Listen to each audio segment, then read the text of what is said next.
자, 우리 고상경 과장님과 이현규 과장님을 소개하겠습니다.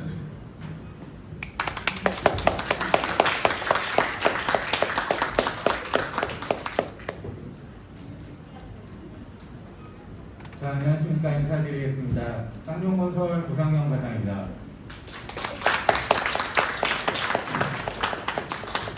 네, 안녕하십니까. 인사드리겠습니다. 쌍용건설 이현규 과장입니다. 부탁드리겠습니다. 제가 오늘 갑자기 엘리트 사원이 돼가지고 오늘 조금 더 많은 노력을 더 드려야 될 것 같은데, 오늘 너무 더운 날 이렇게 좋은 자리에 와주신 거 너무나도 감사드리고요. 덥게 너무 힘들게 오셨지만 가실 때는 최소한 리모델링에 대해서만큼은 조금이나마 궁금증을 덜어드리고 그런 좋은 시간이 될 수 있도록 저희가 최선을 다하겠습니다. 먼저 발표는 저희 이현규 과장이 하고, 그 다음에 궁금하신 부분에 대해서는 질의응답 그렇게 진행하도록 하겠습니다.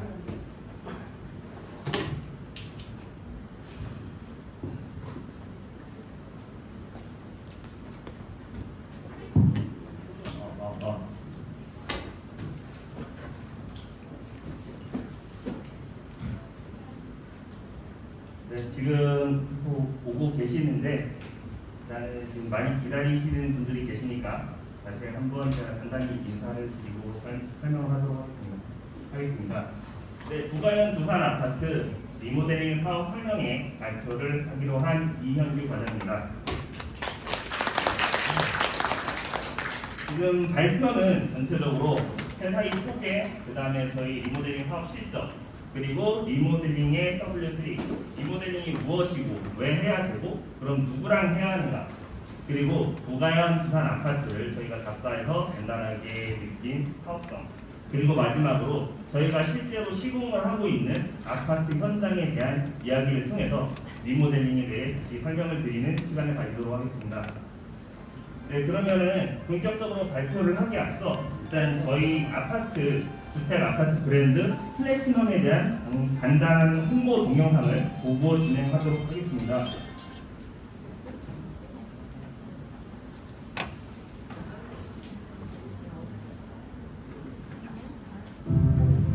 한때는 신이 살았고, 한때는 별이 살았고, 또 한때는 왕이 살던 집들이 남아서 영혼을 이야기하듯 잊혀지지 않을 역사를 만드는 쌍용건설. 완벽에 가까운 기술과 노하우로 세상이 꿈꾸던 주거 공간을 만듭니다. 인간의 삶을 가장 눈부시게.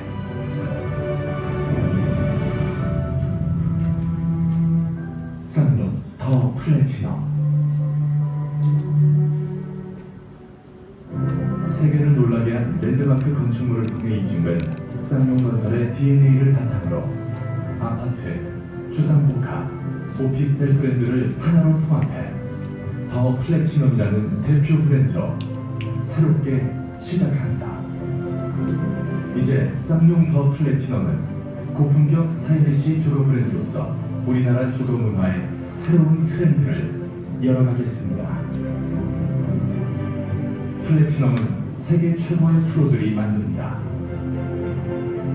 기울기 52도, 현존하는 최고 난이도이자 21세기 건축의 기적으로 불리는 마리나베이 샌즈 호텔. 동부산 해안가에 축구장 10배 크기가 넘는 초대형 최고급 명품 리조트로 탄생한 아나티 코브앤 힐튼 부산 등을 성공적으로 완성한 쌍용건설의 프로들이 독보적 기술과 노하우를 주택에 적용시켜 쌍용 플래티넘을 만듭니다. 플래티넘은 가장 완벽한 주거 공간입니다. 경희궁의 아침, 도곡 렉셀, 평창동 오보의 힐스, 잠실 파크리오 등 국내 초대형 프로젝트, 최고급 아파트를 만들어 온 경험으로 플래티넘의 고도의 밸류 엔지니어링을 적용하여 앞서가는 설계 공법과 편의성, 안전성, 친환경까지도 고려한 플래티넘만의 독보적이고 차별화된 디자인 플랜을 가동시켜 완벽한 주거 공간을 완성합니다.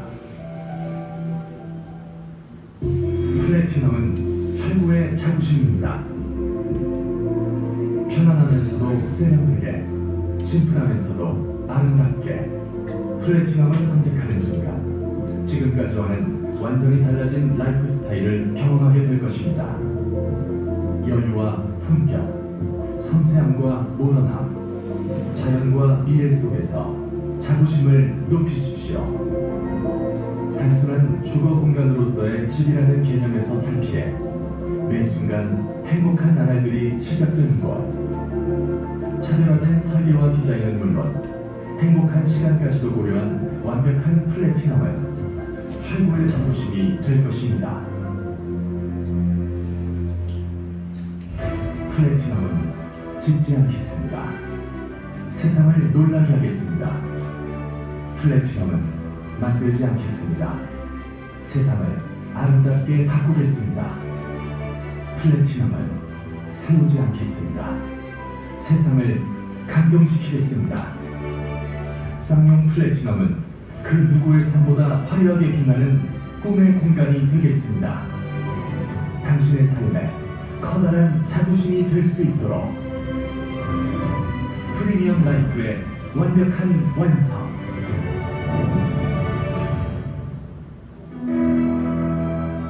쌍용 더 플래티넘.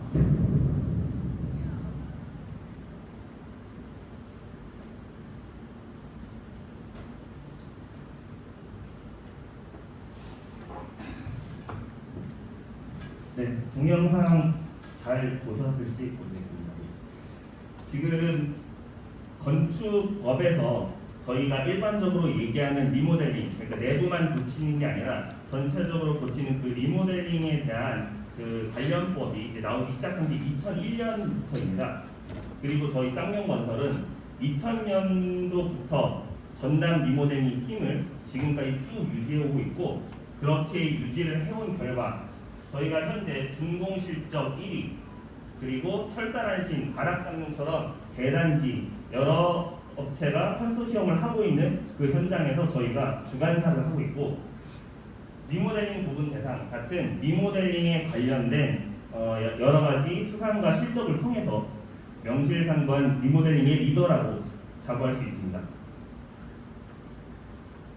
네, 일단 저희 쌍용건설에 대해서 소개를 드리자면은, 쌍용건설에 대해서 조금이라도 아시는 분들께서는 마리나베이 샌즈를 한국에서 지었다라는 얘기를 들어보셨을 거고, 그 시공사가 쌍용건설이다라는 얘기를 들어보신 적이 있을 겁니다. 이 마리나베이 샌즈는 싱가포르의 랜드마크로서 싱가포르에 가신 모든 분들께서 이곳에서 무조건 사진을 한번 찍는다는 정말 대표적인 랜드마크인데, 이걸 저희 쌍용건설이 시공을 했습니다. 이제 피사의 사탑보다 10배 정도 기울어진 최고 난이도의 그 당시 최고 기술을 이용해서 만든 호텔이고요. 성공적으로 시공을 했고, 그리고 지금 아직까지도 랜드마크로서 명실상부히 자부하고 있는 저희 쌍용건설의 대표 실적이라고 볼 수 있습니다. 이제 위쪽에 보면은 350m 정도 커다란 스카이파크가 있고, 여기 수영장에서 이제 많은 분들이 수영을 즐기며 사진을 찍고 SNS에 올린다고 하는데, 저도 싱가포르에 딱 한 번 가본 적이 있었습니다. 근데 그 당시 저는 학생이어서 좀 돈이 없다고 그냥 밖에서 그냥 한 번 찍고, 근데 결과적으로 싱가포르에 가서 마리나베이 샌즈 사진을 한 번씩 찍는다는 그 말은 맞는 것 같습니다. 네, 그 뒤로 저희 해외 고급 건축에서 가장 대표적인 사례라고 할 수 있는 것은 로얄 아틀란티스 리조트 앤 레지던스, 이게 지금 두바이에 짓고 있는 겁니다. 이게 이번 8월 준공 예정이다 보니까 자세한 사진을 보여드리지 못하고 그래픽으로 보여드린 점이 좀 많이 아쉬운데, 실제로 보면은 고급 아파트와 호텔 이제 거의 1000개의 세대가 이제 지어지고 있고, 이 공사 규모는 1조 4천억 원 정도가 됩니다. 두바이에 보면은 인공섬이 있는데, 이 주메이라산이라는 인공섬으로 매우 부촌인 동네입니다.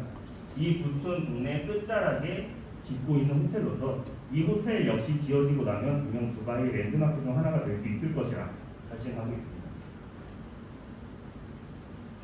그 밖에 해외에서도 저희가 리모델링 사례가 있습니다.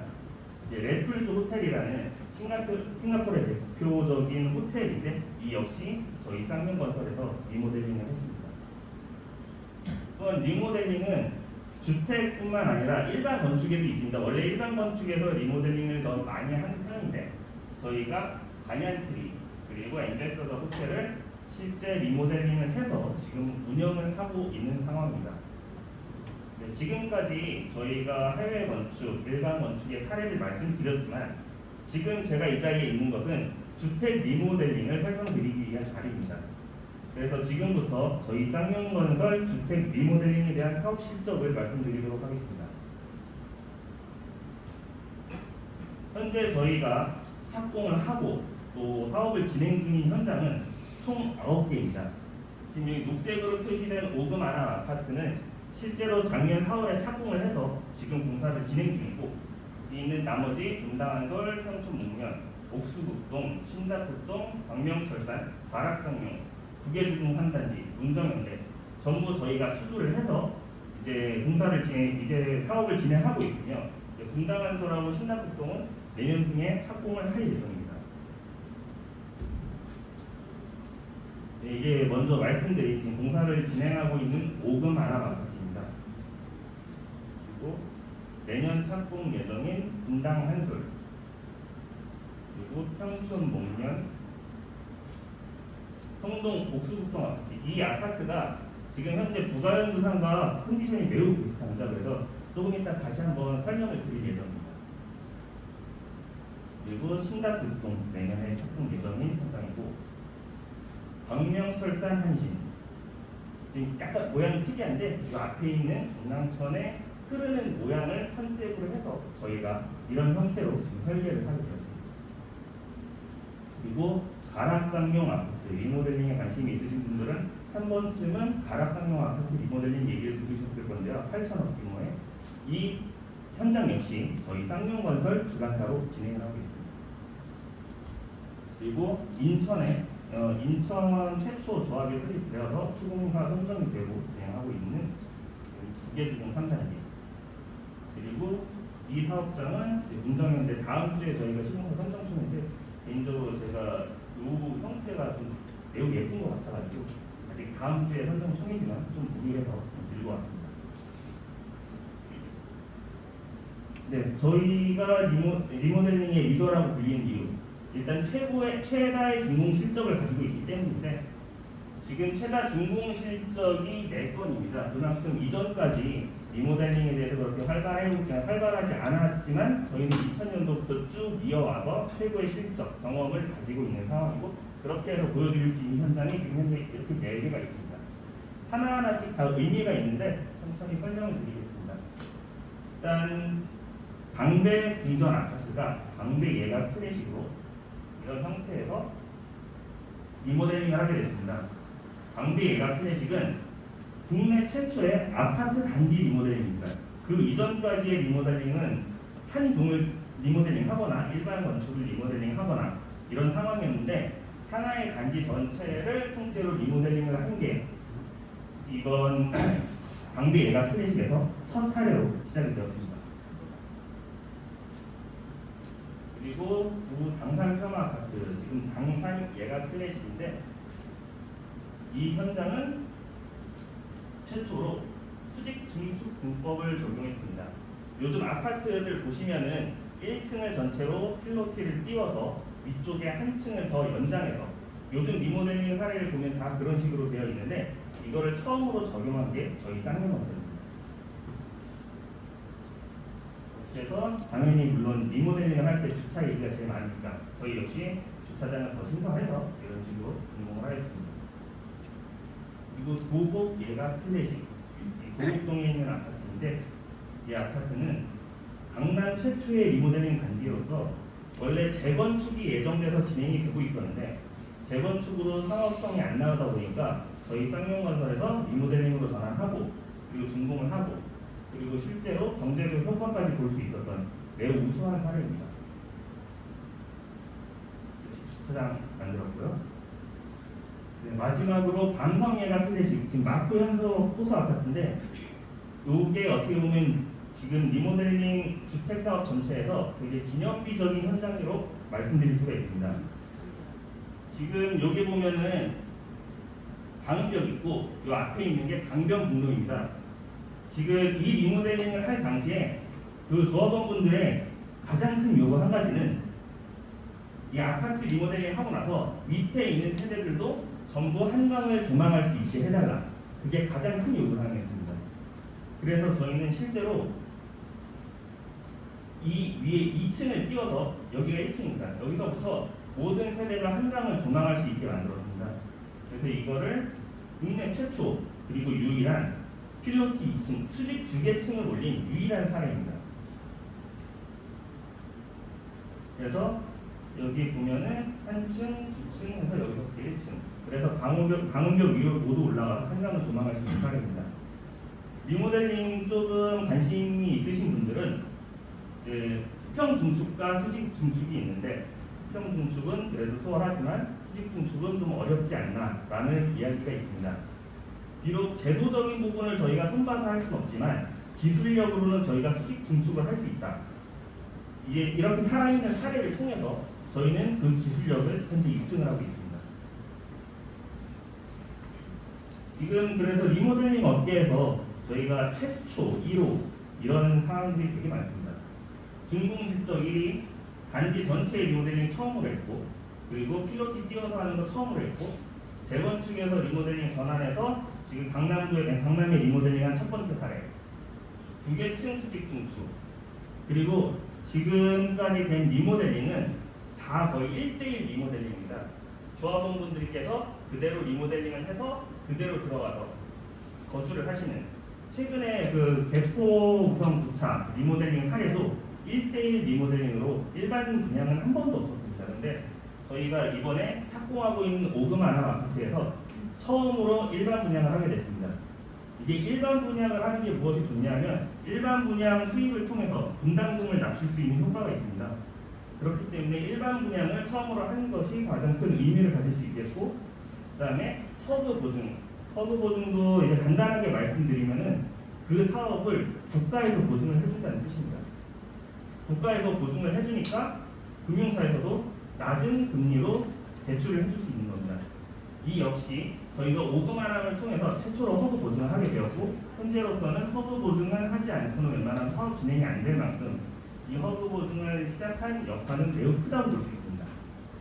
물론 이만큼 중공 실적을 가지고 있는 만큼 특허 기술도 1위, 그리고 내년에 착공한다고 말씀드린 분당 한솔, 분당에 있는 아파트인데 이것도 저희가 사업 승인을 최초로 받았습니다. 1위 신도시 최초로 사업 승인 받았고, 그 다음에 인천 최초로 지금 2개 중 3단지 현재 진행을 하고 있습니다. 지금까지 저희 이제 실적에 대해서 말씀을 드렸는데 아직 리모델링이 좀 생소하신 분들이 많이 있을 것이라고 생각을 합니다. 자, 그래서 리모델링이 무엇이냐, 리모델링을 왜 해야 되냐, 그리고 리모델링을 한다면 누구와 해야 되냐, 저희 쌍용을 해주시면 참 감사하겠습니다. 리모델링이란, 자, 내부에 이렇게 돼 있는 거를 내부를 전체적으로 다 디자인을 바꾸는 인테리어 공간, 이 역시 저희는 리모델링이라고 부릅니다. 그리고 단지 하나를 전체적으로 바꾸는 이 행위 역시 리모델링이라고 합니다. 이게 리모델링이 약간 약점이라고 해야 될까, 단점이라고 해야 될까 볼 수 있는 건데, 리모델링이라고 하면 잘 모르시는 분들은 그냥 뭐 내부 좀 깔끔하게 붙여주는데 뭐 그렇게 돈이 많이 드느냐 말씀을 하실 수 있습니다. 하지만 저희가 하고 있는 리모델링은 내부에 뭐 도배를 하고 뭐 내부만 새로 바꾸는 게 아니라 단지 전체를 새롭게 새로운 아파트로 만들어주는 그런 행위라고 보시면 될 것 같습니다. 그래서 리모델링의 개념은 내부 형태 변경이 아니라 기능, 구조, 성능 모든 것의 개선, 그로 인해서 경제적 가치까지 얻을 수 있는 행위입니다. 자, 리모델링의 정의가 법적으로 있는데 건축물의 노후와 억제를 위한 대수선, 중축, 대축이라고 나와 있습니다. 여기서 이제 대수선의 중축, 대축은 일반적으로 잘 아시겠지만 대수선이라는 부분에서 좀 어려울 수 있는데, 결과적으로 말씀드리면은 이러한 리모델링을 하는 행위에 있어서 내력벽을 증설성에 해체하는 것이 가능하다고 법적으로 나와 있습니다. 어디서 가끔 들리는 얘기로 뭐 리모델링을 할 때 내력벽을 털 수 없으니까 바꿀 수 없는 게 많다라고 얘기를 하시는데, 내력벽은 털 수 있습니다. 내력벽을 털어서 두 개의 세대를 하나로 합치는 이런 행위가 안 되는 거지, 내력벽 자체를 일부를 털고 다른 쪽에다가 뭐 이어서 붙이던가 확장을 하던가 이런 내력벽을 변경하는 행위에 있어서는 법적으로 가능하다고 나와 있는 겁니다. 지금 이거는 리모델링 전체적인 절차입니다. 추진위 구성, 조합 설립 인가. 지금 조합 설립 인가를 하기 위해서 지금 저희는 여기에 있는 겁니다.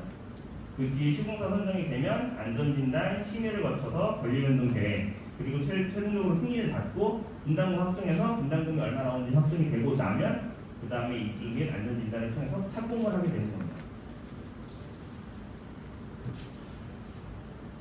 리모델링과 재건축 많이들 비교를 하실 겁니다. 간단하게 말씀드리면 일단 적용되는 법이 다릅니다. 그리고 리모델링은 재건축에 비해서 시작할 수 있는 시간이 빠르고, 그 다음에 가장 장점이라고 할 수 있는 게 용적률에 제한이 없습니다.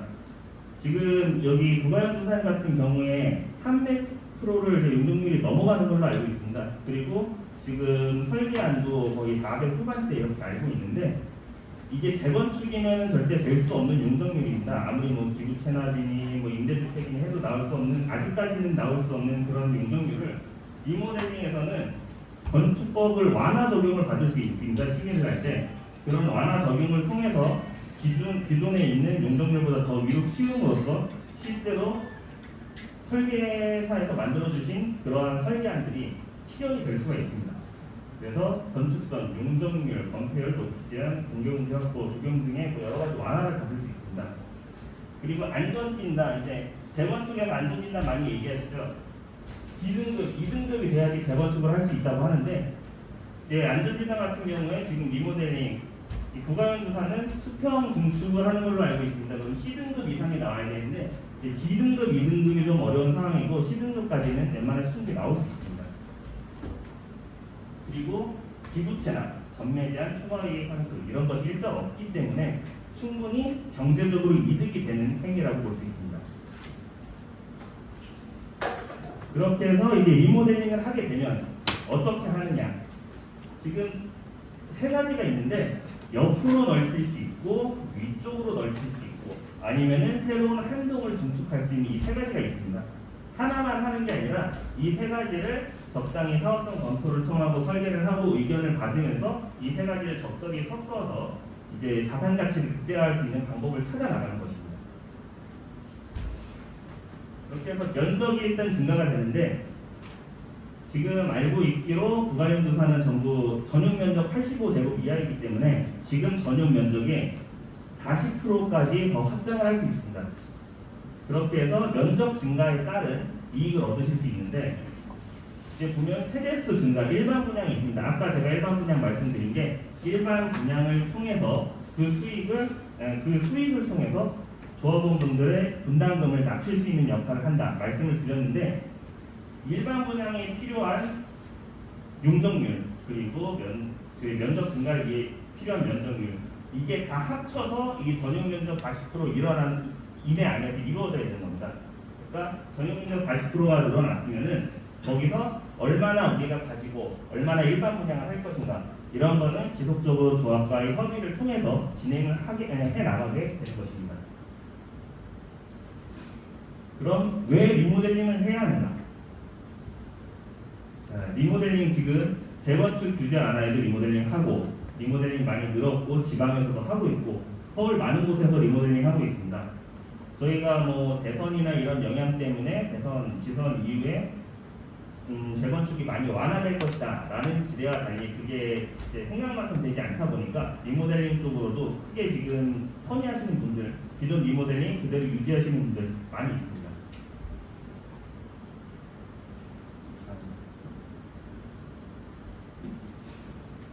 네, 실제로 저희 오그마을 같은 경우에 요즘 집값이 많이 오르고 있지 않습니까? 그래서 송파구 전체적으로 14.3%가 올랐습니다. 근데 그 사이에 같은 시기에 오그마을은 54%가 올랐습니다. 분명 부동산 시장이 이제 커지고 늘어나는 거에 영향을 그냥 받지 않았다고는 할 수 없지만, 그 사이에서도 분명 리모델링을 함으로써 얻는 이익은 확실히 있다는 겁니다. 이거는 제가 이제 네이버에서 좀 찾아본 건데 몇 개 현장을 한번 찾아봤습니다. 그래서 뭐 성동구 A 아파트는 조합 설립을 이 정도 했는데 조합 설립을 하는 그 시기에 급등한 매매가가 급등한 사례가 있고 동대문구 아파트에서도 조합 설립 기준으로 급등을 하고 경기도 광명시에서도 조합 설립 기준으로 많이 올라가고 서초구 아파트 역시 분명 올라가는 시기니까 올라간다는 걸 부정할 수는 없지만 분명 그 시기에 급등하는 양상은 보이고 있습니다. 이걸 통해서 리모델링을 통해서 분명 얻는 건 있다. 다시 말씀드리고 싶습니다. 자, 현물 소유의 중요성인데 1971년 새우깡이 50원이었습니다. 그리고 현재 2022년 새우깡 한 봉지에 1,400원입니다. 만약에 1971년에 새우깡 한 봉지 사셨으면은 그건 지금 1,400원의 가치를 가지고 있습니다. 하지만 만약에 그때 50원 그대로 주머니에 넣고 계셨으면은 현재 그대로 50원입니다. 이런 것처럼 전체적으로 물가와 가치는 올라가고 있기 때문에 현물 소유의 중요성을 다시 한번 말씀을 드리겠습니다. 네, 여기서 이제 리모델링 전후의 평면인데 아까 말씀드린 것처럼 내역벽을 철거할 수 있습니다. 일부 철거를 하면서 평면을 변경해서 신축과 비슷한 평경 또한 단순 내부 인테리어만 변경하는 게 아니라 집 구조, 내부, 외부, 설비 모든 것이 바뀌는 것입니다.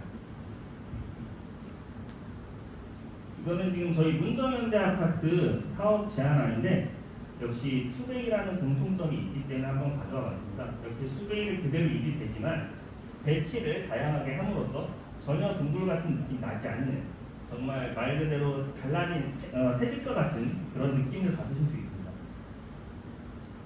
실제로 보면 감섬예가 저희 감섬예가 리모델링 사이에서 이 평면이 이렇게 나와 있었는데 그 당시에 가장 잘 나가던 한남 더일 평면 넓게 봤을 때 크게 차이가 없습니다. 분명 제약은 있겠지만 신축급의 평면 분명히 실현할 수 있습니다. 또한 정책 방향 지금 2003년, 2007년까지 있다가 또 이제 리모델링이 다시 활성화되면서 지금 현재 이렇게 지금 정책이 바뀌고 있는데 리모델링의 허용 연한이 20년이었다 15년으로 줄었고 그 다음에 지금 허가 신청 동률이 67이었다 50으로 동결 67에 50으로 줄고 전체가 80에서 70으로 줄고 그 다음에 증축 범위 전부 30%였던 거 국민주택 규모 이하는 40%로 늘어나고 그 다음에 기존 세대수 증가할 수 있는 게 처음에 10% 증가였는데 15%까지 증가할 수 있게 이 전체적인 양상을 보면은 리모델링을 하라고 장려하고 있는 상황입니다. 그래서 점점 리모델링을 완화를 풀어주고 있는데 지금 이게 계속되다 보면은 사람들이 너도나도 리모델링을 하게 될 것이고 분명 그 사이에 이제 불협화음이 있을 것이고 또 그게 너무 많이 일어나다 보면은 재건축처럼 또 규제가 들어갈 것입니다. 그래서 현재 지금 많은 혜택을 보고 점점 완화가 되고 있는 이 시기에 리모델링을 진행하는 것이 분명 현명한 판단이라고 개인적으로 생각을 하고 있습니다. 또한 지금 법에서 보면은 전체 구조물을 그러니까 리모델링 같은 경우에는 기존 골조를 남겨놓은 채로 이제 더 넓혀가지고 공사를 하지 않습니까? 근데 그럼에도 불구하고 신축과 같은 내진 구조 그리고 구조 강도 모든 것을 신축이랑 똑같이 확보하라고 법적으로 명시가 되어 있습니다. 그렇게 되어 있기 때문에 저희가 기존 건물을 살린다고 그 부분이 약해지던가 그런 건 전혀 없습니다. 또한 스프링클러 안전 쪽으로 요즘 많이 얘기가 나오지 않습니까? 그런 소방 관련해서도 2018년도 이후에는 모든 층에 스프링클러 설치를 하게 되어 있어서 지금 설치가 안 돼 있더라도 앞으로 이제 새로 건물을 짓게 되신다면은 그런 소방 설계라든가 안전에 관련해서는 지금 현재의 기준을 적용함으로써 더 안전한 집을 얻을 수 있을 것이라고 생각합니다. 또한 리모델링을 하시는 분들 중에서 가장 일반적으로 많이 불만을 가지고 계신 게 주차 공간의 부족입니다. 주차 공간 부족해서 조금이라도 퇴근 늦게 하면 주차할 데 없어가지고 밖에 내다가 깍지대고 막 그랬는데 이제 리모델링을 하게 되면은 일단 기본적으로 주차장 칸이 넓어집니다. 광폭 주차를 함으로써 조금이라도 이제 운전이나 주차가 조금 아직 좀 어렵다 하시는 분들도 충분히 뭉툭 당하지 않고 차를 타실 수 있는 그런 넓은 공간을 제공할 것이고, 그 다음에 기존에 지상층에 주차장이 있던 것을 전부 지하로 내립니다. 전부 지하로 내리고 1층은 2경, 그래서 아파트 사이를 이제 뭐 여자친구, 와이프, 뭐 손주, 손녀들과 걸어 다니면서 단지를 즐길 수 있는 그런 단지로 구성을 하게 될 것입니다.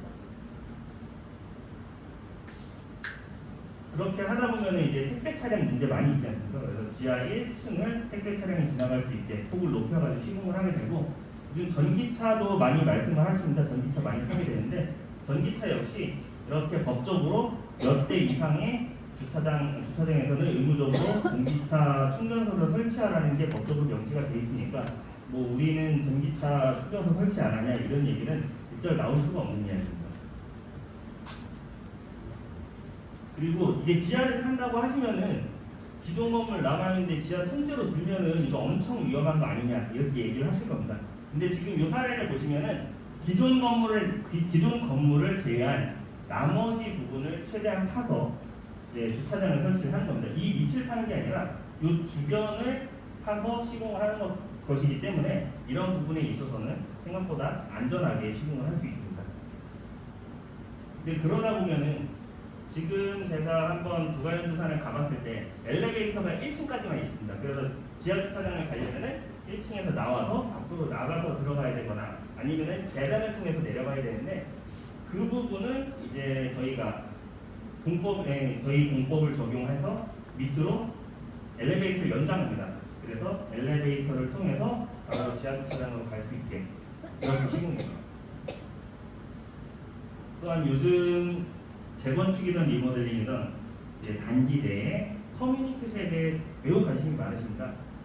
뭐 스카이 라운지도 있고, 뭐 골프부터 해서 뭐 공부관, 도서관 여러 가지 있는데, 저희도 지금 실제 리모델링을 통해서 이런 식으로 조경이나 스카이 라운지 적용을 하고 있고, 피크닉 센터, 골프 연습장 뭐 여러 가지 있는데, 이거는 순전히 진행을 하는 동안 그 소유주분들께서 의견을 주셔서 그 의견을 반영해서 하는 겁니다. 조합이나 시공사에서 멋대로 하는 게 아니라 최대한 의견을 반영해서 진행을 하는 부분이니까, 이제 리모델링을 하시게 되면은 조합에 가입하시고, 그리고 이런 부분에 대해서 충분히 의견을 개진해 주시기 바랍니다. 또한 아까 말씀드린 것처럼 외부가 많이 좋아집니다. 아까 말씀드린 것처럼 이렇게 물결 형태로 뭐 이런 스파 적용을 한다던가 이런 것도 지금 보면은 오그마람이 맨 처음에 이런 모양이었습니다. 저희가 준공사례랑 약간 비슷하게 생겼는데, 이 당시에 약간 저기 청담동 쪽의 고급 빌라, 약간 유럽풍의 그런 외관이 많이 유행을 하다 보니까 그 당시 시공사례나 이렇게 저희가 제시하는 게 약간 그 당시 트렌드는 약간 그런 쪽이었습니다. 근데 저희가 지금 쭉 착공을 하기 전까지 계속 의견을 갖고 그 다음에 그 당시 트렌드를 따라가면서 계속 외관을 바꿉니다. 지금 뭐 나중에 시공사 선정되고 해서 보여주는 그런 그림이 그 그림 그대로 가는 게 아닙니다. 여러분의 의견을 받아서 다양한 공간을 만들고, 그리고 원하시는 외관을 만들고, 그렇게 최신 트렌드를 적용해서 계속 의견을 의견을 통해 최신 트렌드를 반영하고 있으니까 그런 부분에 대해서는 걱정하지 않으셔도 될 것 같습니다. 자, 그래서 리모델링 보시면 가치도 상승하고 신축과 같은 평면 설계되고, 정책적으로 리모델링도 장려하고, 주차 공간 좋아지고, 집에서 주차장 한 번에 갈 수 있고, 그리고 모든 주차장을 지하를 통해서 안전한 단지 만들 수 있고, 그리고 아파트 단지, 집 내부 모든 게 새롭게 변합니다. 이 상황에서 리모델링을 하지 않을 이유가 없다고 생각합니다. 그럼 리모델링 누구와 해야 하는가? 네. 쌍용건설 아까 말씀드린 것처럼 최고의 실적, 경험 가지고 있습니다. 이 부분에 대해서 한 가지 좀 보여드리고자 하는 것은 스마트 기술. 보면은 저희가 레이저 스캐닝이나 BIM, 3D 모델링을 통해서 사업을 하게 되는데, 이거 오그마랑 보면은 저희가 실제로 공사를 할 때 바닥을 치고 벽을 만들고 하는데, 그 콘크리트 타설을 하는 데 있어서 아무래도 사람이 하는 거다 보니까 진짜 정확하게 딱딱 맞아 떨어질 수가 없습니다. 어딘 조금 높고, 여기서 지금 스캐닝 하신 거 보면은 살짝 낮고 살짝 높고 이런 약간의 차이가 있는데, 이게 한 층에서 만약에 1cm가 차이 난다고 치면은 만약에 15층, 16층 되는 아파트 봤을 때 저 위로 가면 15cm, 16cm가 차이가 나는 겁니다. 그렇기 때문에 기존 건물을 짓는 것보다 훨씬 더 면밀한 검토가 필요하고 그런 것 때문에 이런 식으로 스캐닝을 해서 실제로 현 상황을 리모델링을 해서 그걸 기준으로 역설계를 합니다. 이런 거 다 모델링을 해서 만들어 놓고 그걸 수치를 기입을 해서 그 실제 현장 기준으로 어떻게 더 공사를 이어나가야 된다. 이런 거를 검토를 하고 이제 이게 지금 약간의 증강현실로 보시면 되겠습니다. 그 실제로 3D 스캐닝 한 걸 통해서 설계를 적용을 하고 그 적용한 게 이제 약간 VR처럼 거기서 구글 같은 걸 쓰면 현장에 이렇게 설계가 돼야 된다, 배관이 이렇게 가야 된다는 걸 현장에서 직접 보면서 검토를 할 수 있는 겁니다. 이런 게 필요한 이유는 아까 말씀드린 것처럼 기존 건물을 최대한 정밀하게 체크를 해서 그걸 기준으로 저희가 공사를 해나가야 되기 때문입니다.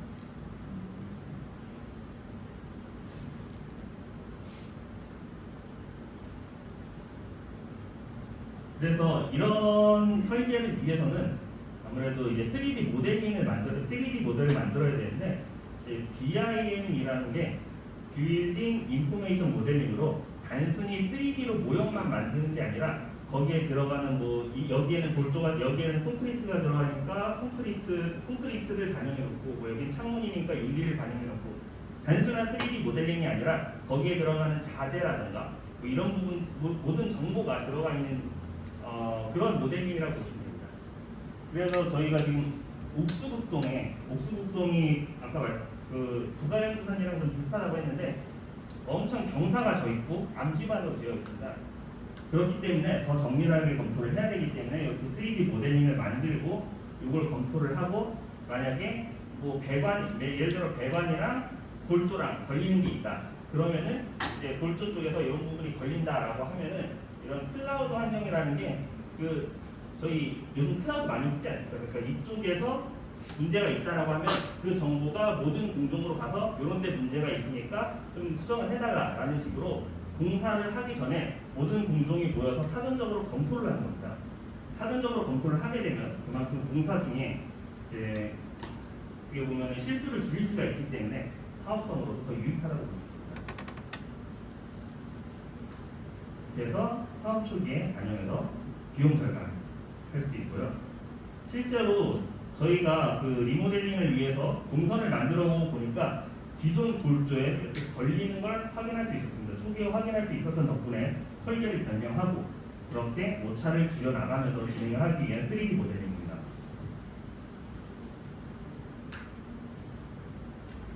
또한 저희는 이제 세계 최고라고 자부할 수 있는 토목 기술을 가지고 있는데 지금 많이 들어보셨을 겁니다.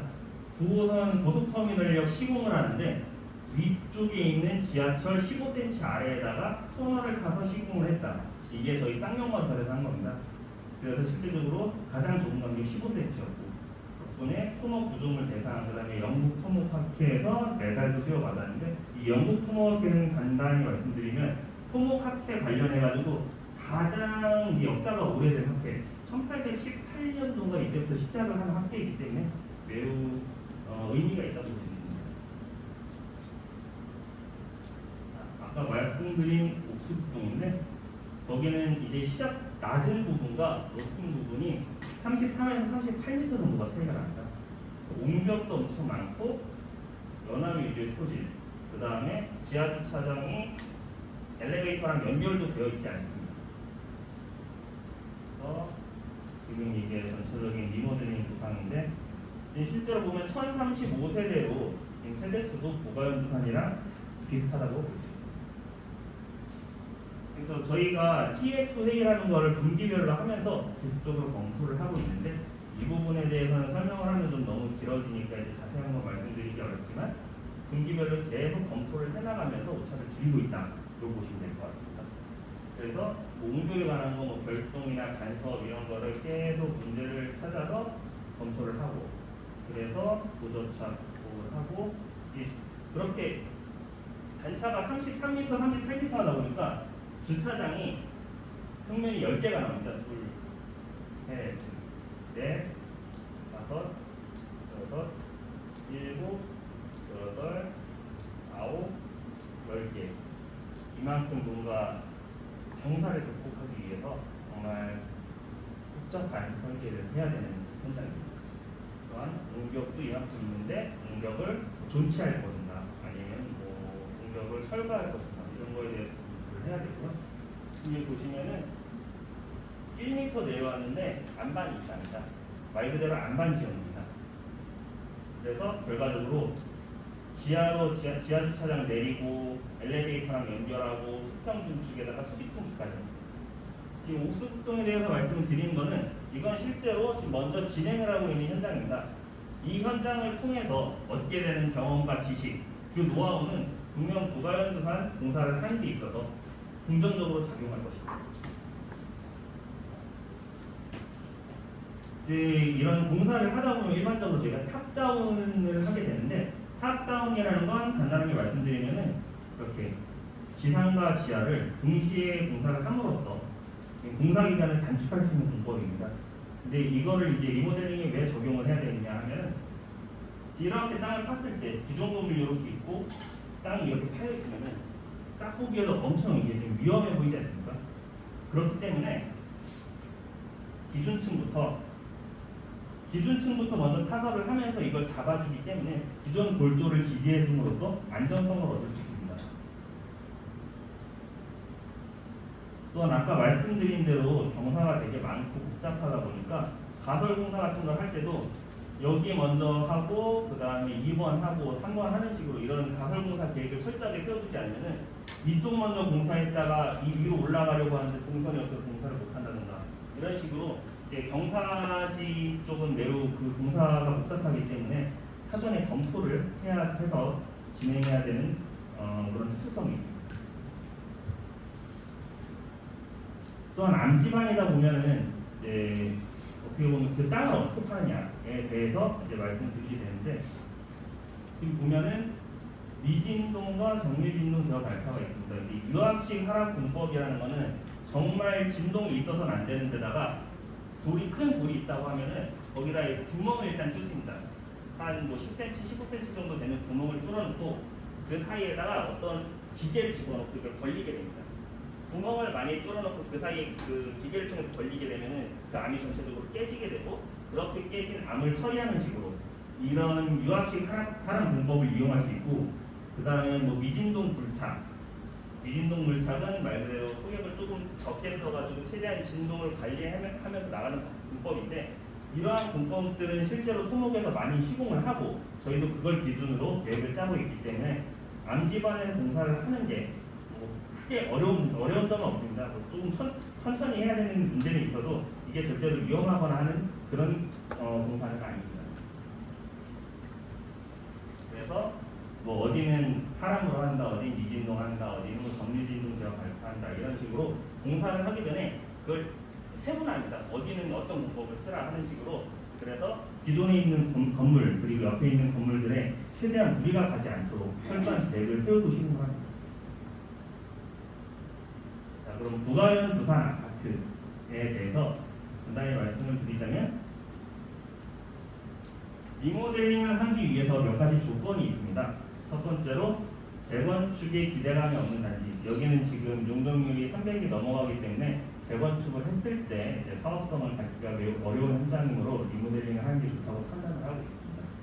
그리고 기반시설 양호지역. 이건 저보다 여기 계신 소유주분들께서 더 잘 알고 계실 겁니다. 뭐 근처에 좋은 대학교 있고 좋은 상업지역 있고 근처에 지하철도 많고 그 다음에 자산가치 극대화 가능한 곳. 여기 최근에 지어진 건물들 그 평당가를 봤을 때 뭐 근처에 있는 뭐 일기 신도시나 근처에 있는 웬만한 그 지역에 전혀 부럽지 않기 때문에 만약에 리모델링만 잘 이루어지면은 그 가치를 충분히 느끼실 수 있을 거라고 생각을 합니다. 그리고 설비 노후화든지 모든 리모델링이나 재건축하려는 아파트들에게 해당이 되지만 그런 배관이나 각종 전기 기구 이런 것들은 전부 새롭게 바꿀 수가 있습니다. 그래서 주변에 학교도 많고 상업시설도 있고 지하철도 있고 그리고 또한 이 근처에 재정비 촉진 지구가 있습니다. 그래서 많이 재건축들 하고 계시고 그런데 주변에서 다 같이 이제 이런 재건축이나 이런 사업을 벌인다는 거는 그 지구가 다 같이 좋아질 수 있는 기회입니다. 이럴 때 혼자 안 하고 있으면은 나중에 여기를 막 집값 많이 올랐을 때 그 집값 오르는 혜택을 좀 받기가 어려울 수 있기 때문에 그 시기에 맞춰서 같이 진행하는 게 중요하다고 생각을 합니다. 물론 지금 아까 저도 여기 올 때 뭐 차를 갖고 온 게 아니라 걸어서 왔는데 정말 여기 올라오기 힘든 데인 것 같습니다. 근데 그런데도 불구하고 여기까지 와서 이렇게 들어주시는 분들의 열기를 느끼고 있고, 그리고 그러한 덕분에 리모델링 시작하자마자 벌써 동의율 50% 확보를 하고 있습니다. 이제 조합 설립은 정말 코앞이라고 생각을 하고 있습니다. 그래서 이 부분은 이거 저희가 만든 게 아니라 설계사에서 만든 걸 그냥 한 페이지 올려놓은 건데, 이런 식으로 350이었던 용적률이 466으로 올라간다. 근데 실제로 지금 466 혹시 될까 안 될까 좀 걱정을 하시는 경우도 있을 것 같은데, 저희 청담권영이라고 이제 청담동에 있는 리모델링 그 사업지가 하나 있는데, 거기가 575인가 500% 거의 후반대로 지금 심의를 통과한 사례가 있기 때문에 466으로 이거 심의 통과하는 건 어렵지 않을 거라고 생각합니다. 그래서 부가연구소한 한번 이제 현장을 보면서 이제 지금 실제로 여기 이전 도면을 저희가 확보를 하진 못했지만, 지금 전체적인 뭐 경사면이나 이런 상황을 봤을 때 진해력 기초라고 좀 추정을 하고 있고, 그 다음에 어떤 층고 보고, 그 다음에 지하주차장 지금 엘리베이터는 연결 안 돼 있고, 전체적으로 경사가 많아서 이제 소공사라든가 그런 마블 공사할 때 좀 면밀하게 필요하다는 걸 확인할 수 있습니다. 그래서 측면의 분양세대 진출, 그다음 그러니까 지금 봤을 때 아예 한 동을 만들기는 조금 어려운 상황인 것 같은데, 그래도 측면의 분양세대 하는 식으로 설계사에서 좀 잘 풀어줘가지고 사업을 더 진행할 수 있을 것 같고, 그다음에 지금 투베이이기 때문에 투베이는 어떻게 평면을 이제 좋게 만들어야 될지 좀 필요할 것이고, 그다음에 뭐 철거나 시공 아까 말씀드린 것처럼 좀 면밀하게 그 가설 계획을 좀 세워야 되고, 택배차 진입 불가고는 택배차가 지금 주차장에 들어갈 수 없으니까 택배차 들어갈 수 있게 지하 주차장을 만들면서 기존 주차장은 철거를 하는 게 오히려 더 사업성에는 도움이 될 것 같다고 생각을 하고 있습니다. 그래서 단차가 많아서 이제 장비 운용을 어떻게 해야 될지, 외부에 지금 부가연주산이 높고 주변 지대가 낮기 때문에 그 낮은 지역에서는 장비를 운영하기 좀 제한 사항이 있어서 내부에서 어떻게 장비를 운용을 해야 되나, 그런 부분을 좀 검토를 해봐야 될 것 같습니다.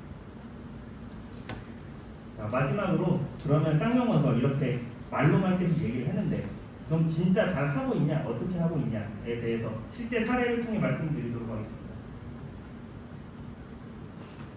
자, 간단하게 이제 시퀀스 한번 보여드리고 실제 사진 보여드릴 건데요. 기존에 이렇게 건물이 있고 지하주차장이 있으면 일단 지하주차장 전부 철거합니다. 이제 택배차 들어갈 수 있는 그 층고를 확보하기 위해서. 그래서 이렇게 매직 판넬이라는 걸 설치하는데, 이게 지금 이렇게 보이면 실제로는 이 하얀 판넬이 다 둘러싸고 있습니다. 이따 사진으로 보여드릴 건데, 이 매직 판넬을 설치하는 이유가 주변에서 이제 소음이나 먼지 같은 걸로 민원이 나왔을 때 그 민원을 최소화하기 위한 조치입니다. 이렇게 다 올리고 나면 위층에서부터 쭉 필요 없는 부분 철거하고 내려오면서 이제 매직 판넬도 같이 철거를 하고, 이렇게 다 내려오면은 이제 본격적으로 소공사를 시작합니다. 소공사를 시작해서 아까 말씀드린 대로 이 기존 건물 지지하기 위한 기준층 타설하고, 그 다음에 점점 위아래로 진행을 해가면서 마무리하는 식으로 이렇게 진행이 됩니다. 물론 이게 좀 어려운 공사고 하다 보니까 안전성 확보를 하기 위해서 여러 방안을 지금 실천을 하고 있습니다. 가설물 보강한다던가 기존 기둥 확장, 그 다음에 탄소 섬유라고 해서 기존 구조물에다가 오히려 기존 구조물만 있었을 때보다 더 튼튼하게 탄소 섬유로 보강을 하는 이런 보강 조치가 있고, 기둥을 주변에 철판 보강으로 보강을 하는 경우도 있고, 엘리베이터 피트는 철골, 그 다음에 이전과 그 새로 지어지는 슬라브에 대한 확장 보강 이런 식으로 있고, 그 그다음에 외부 시스템 기계, 뭐 보호망, 그다음에 가설 철물 보강, 또는 보행자 안전 통로까지 하면서 전체적으로 일하는 사람, 건물 밖에 다니는 사람 모두가 안전하도록 공사를 하기 위해 최선을 다하고 있습니다. 이게 오그마랑 아파트 착공하기 전 원래 모습입니다.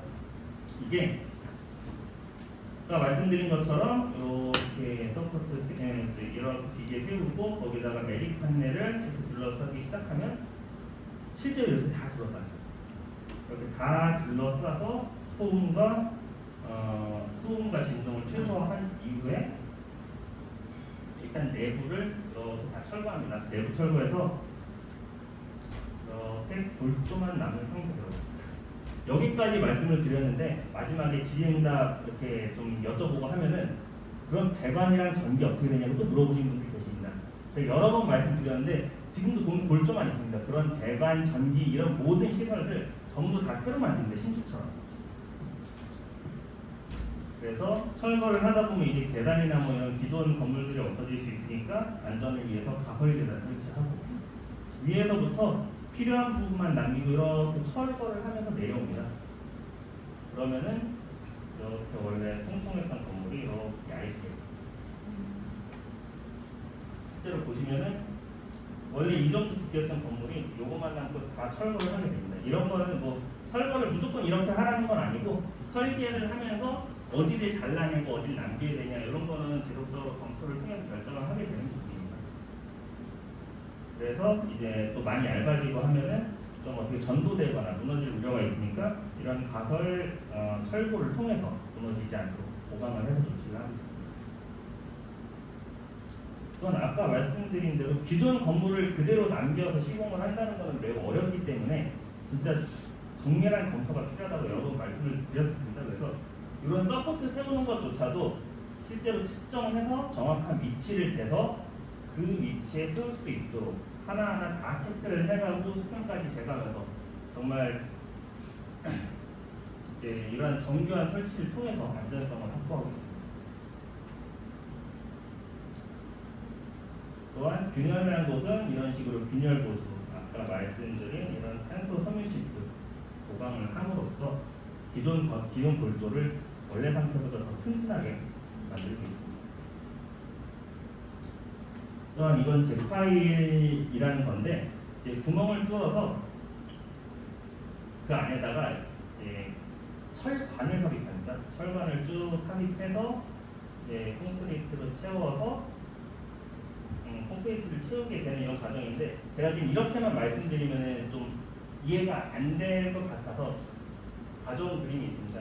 기존 건물이 있으면은 강관을 이런 식으로 이렇게 심어 놓습니다. 지금 여기는 어떻게 보면 그냥 흙이라고 생각하시면 되고 여기를 암지반이라고 생각하시면 됩니다. 이거는 뭐 원래 암지반이 부가연두산에 적용되는 건 아니지만 지금 오그마랑 사례를 들어서 말씀드린 거니까 오그마랑 같은 경우는 여기 흙이 있고 이 아예 암지반이 있기 때문에 이런 식으로 강관을 심고 그 다음에 이 강관에다 가압을 해서 콘크리트나 이런 걸 주입함으로써 전체적으로 고정을 해서 형성을 한 다음에 마지막으로 이렇게 흙을 걷어내서 지금 이 밑에 공사를 할 때 암지반에 고정을 해서 이렇게 떠 있도록 무너지지 않도록 지금 이렇게 봤으니까 살짝 좀 그림이 허술해 보이는 건 있는데 실제로 이런 거를 지금 오그마랑 같은 경우는 580개 정도를 박았어요. 그런 식으로 많이 이렇게 심어가지고 지하 공사를 할 때 무너지지 않도록 이러한 공법을 사용을 하고 있습니다. 그리고 이런 부분은 기존 골조에다가 새로운 골조를 할 때 철저하게 뭐 이제 다 이제 시방서나 이런 데 정해진 대로 이제 케미컬 앵커라든가 할 수 있는 최대한의 철골 시공을 통해서 기존 건물과 새로운 건물의 균열이 일어나지 않도록 시공을 하고 있습니다. 그렇게 해서 전체적으로 이제 위쪽 철거가 끝나고 나면 지하 주차장을 철거를 하게 됩니다. 이게 기존 건물을 남겨서 시공을 하는 게 좋지 않을까라고 생각을 하실 수도 있는데 기존 건물을 남긴 채로 그 아래를 파는 게 훨씬 어렵습니다. 오히려 이런 주차장 같은 뭐 지하 1층, 지하 2층 조금 있는 경우에는 그걸 철거를 하고 시공을 하는 게 훨씬 경제적으로도 도움이 되고 그렇기 때문에 이제 웬만한 지하철은 철거를 하면서 지금 진행을 하고 있습니다. 또한 땅을 파기 전에 이제 CIP라고 흙막이 시설을 통해서 이쪽에 땅을 팠을 때 여기에 있는 건물이나 흙이 전도되지 않게 보시면 이런 식으로 쭉 이 CIP를 박아서 벽을 형성하게 됩니다. 그리고 토공사를 하게 되는데 이것도 이제 소음 같은 문제가 소음에 대한 문제가 있을 거를 대비해서 방음용 에어벽 설치를 해서 시공을 하고 있습니다.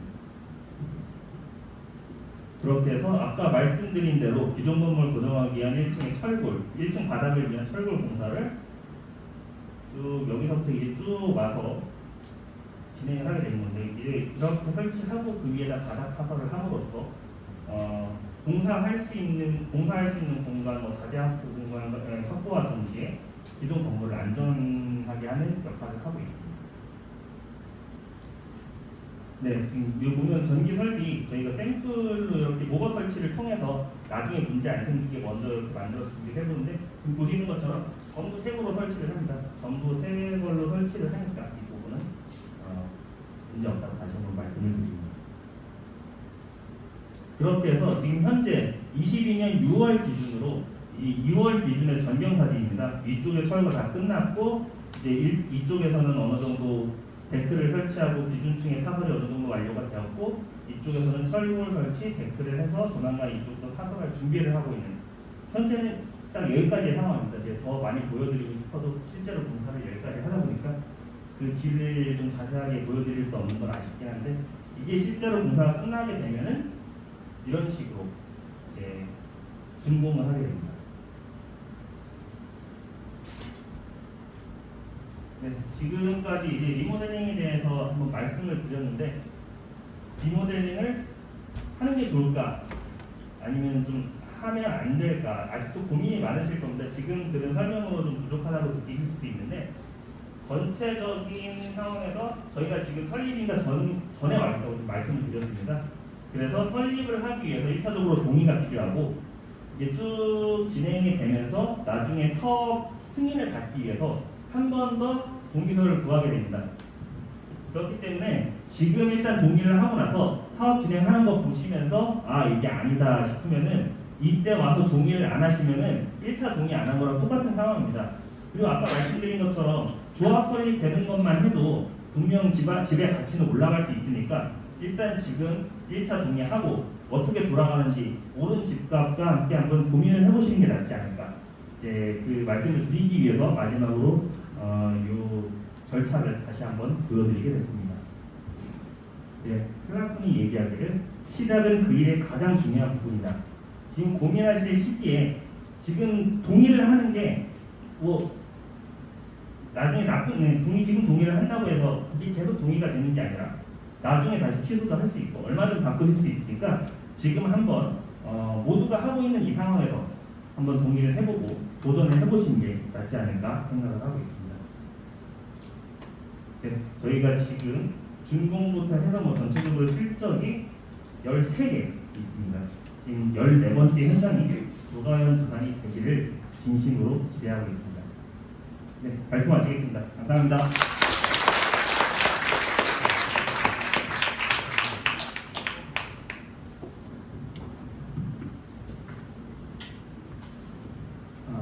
장시간 들어주셔서 너무 감사하고요. 왜 이렇게 쌍용건설 자랑하냐 뭐 이런 생각을 많이 가지실 것 같아요. 제가 쭉 지켜보니까 그런 생각이 있는데